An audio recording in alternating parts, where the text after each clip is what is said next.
हम यहाँ पर डिस्ट्रिक्ट गुड़गांव ब्लॉक पटौदी से अटल भूजल योजना की तरफ से आप लोगों के सामने आए हैं। आज का जो हमारा मेन उद्देश्य है वो ये है किसानों के बारे में बताने का कि किसान किस तरीके से अपनी फसल को अच्छी कर सकते हैं।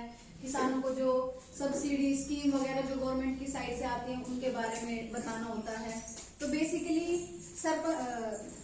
जो किसानों के सामने का उद्देश्य वो ये होता है कि वो सतत प्रबंधन अपनी जमीन का रखें कि हाँ उनकी जमीन का लेखा जोखा कितना है, उनकी जमीन में कितना पानी जाए कि उनकी उपज अच्छी हो, उनके बारे में बताना होता है। किसानों के बारे में जो आज भारी मात्रा में किसानों के सामने जो भारी मात्रा में समस्याएं आज आती हैं वो यही आती हैं कि भूजल का अत्यधिक दोहन, की जमीन में जो पानी होता है उनसे जो खेतों में क्यारी में पानी भर जाता है उनकी वजह से जो उनकी जमीन का बहुत ज्यादा नुकसान हो जाता है, दोहन हो जाता है। दूसरी जो उनके आगे समस्या आती है पारंपरिक विधि और फसलों की बुआई की। फसलों की बुआई में वो जितना टाइम दे पाते हैं उतना उनके हिसाब से उनको नहीं देना चाहिए, क्योंकि पानी का हम एक एक्यूरेट ब्यौरा ले लें कि हम कितना पानी किसी फसल को दें और उससे भी अच्छा हो सकता है, तो उस पर ज्यादा टाइम उनको लगाना नहीं चाहिए।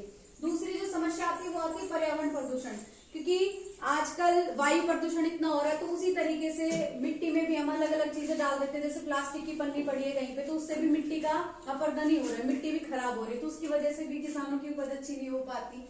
तो उसके लिए सुझाव यही होते हैं कि फसल का भी विविधीकरण अपनाए कि अगर उन्होंने एक सीजन में ये फसल उगाई है तो फिर उसके बाद वो दूसरी फसल उगाए, तीसरी फसल उगाए, जिससे उनकी जो मिट्टी है उसकी उपज और अच्छी होती आ सके कि हाँ उनकी मिट्टी अपना खेती का जितना भी उसमें जाना चाहिए उर्वरक वो अलग अलग खेती करके जा सके। एक आता है सूक्ष्म सिंचाई प्रणाली। सूक्ष्म सिंचाई प्रणाली ये होती है कि खेतों में कितना पानी किसान दे, तो उसके लिए दो प्रकार की प्रणालियां अपनाई जाती हैं।